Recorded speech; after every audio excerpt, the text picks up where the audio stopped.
pwede nyo pong i-publish sila. Okay lang.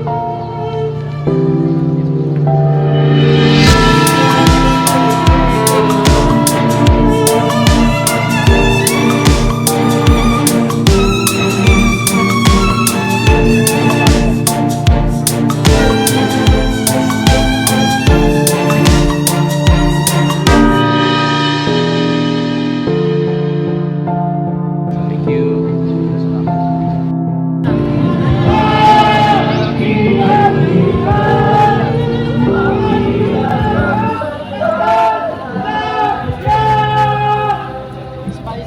Takbo na yung mga pulis. Pakinggan! Saktan! Bayan!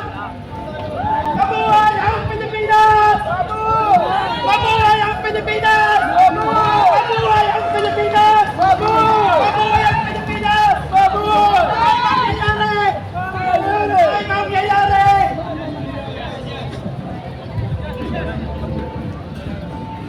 Ba't kasi hindi lumalabas si Garcia? Ayan, hinarangan na ng mga pulis ang Palacio del Gobernador.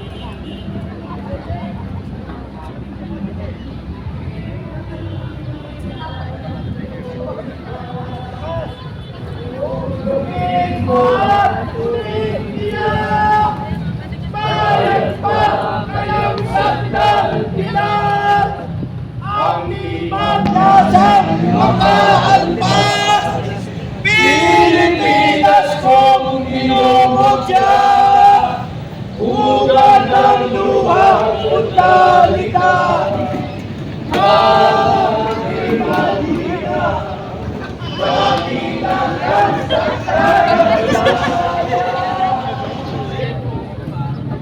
Magdo-double lane na to. Magdo-double lane na ngayon ang pulis.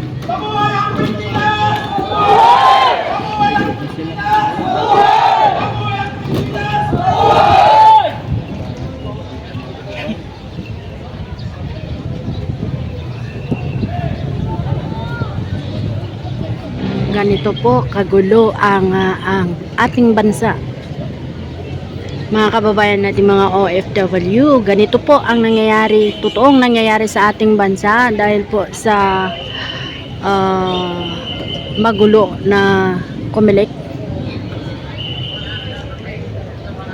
na nagkakaroon di umano dito ng dayaan sa nalalapit na eleksyon.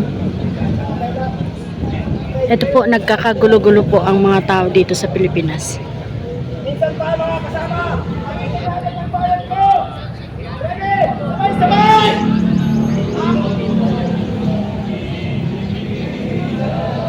Lupain! Pag-ibig! Nasa kanyang pala. Tagalay na! Gandaan nila! At sa kanyang dayuhan.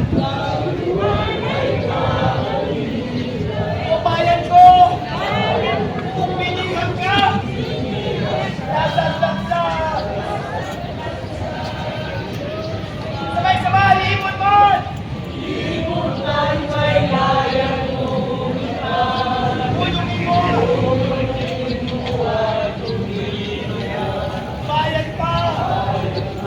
Kaya ang limang kasa! Mag-aalpas! Pilipinas ko! Pilipinas ko! Pulungin mo!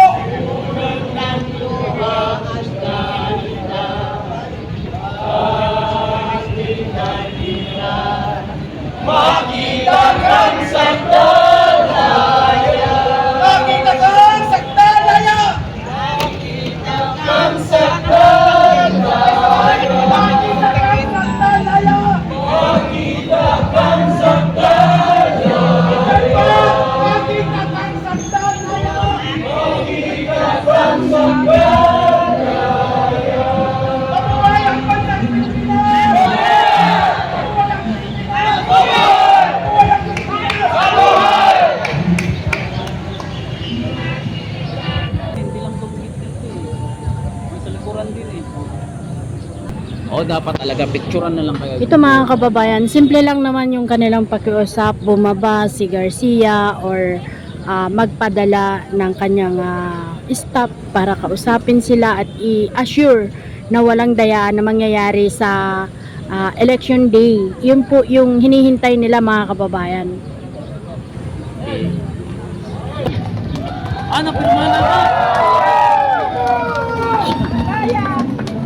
Ayun, punta natin para mapirmahan natin guys.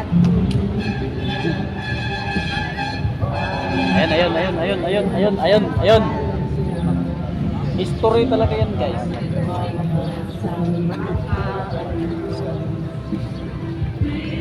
We receive our authority, your authority to declare. Yes. Because of their failure to respond to your letter that you sent a while ago, we send again another notice as per your mandate, not our mandate.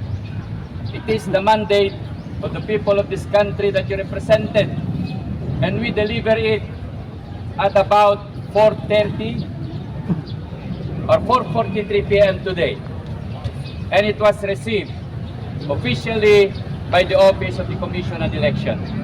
I asked them why they did not send somebody to come and explain the people and assure the people that there will be no fraud during the May 9 election. There is no such answer but their silence. But in their silence is what I'm going to report to you, that this notice, as per your requirement to the COMELEC, today, at about this very hour, the people of this country, by their authority under the People's Initiative, executed by the United People's Initiative, and the NPICC delivered as the prosecutor of our nation. Now, this authority declares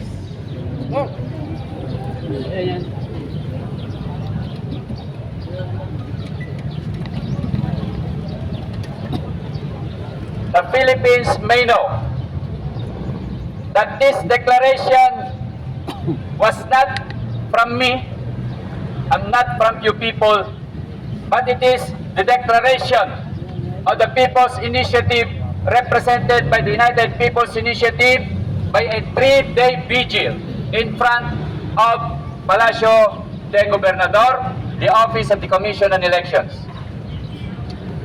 As you remember a while ago, you delivered a letter asking the Office of the Commission on Election to respond and gave you a statement of assurance that this May 12 election is a free, fruit, honest, and transparent.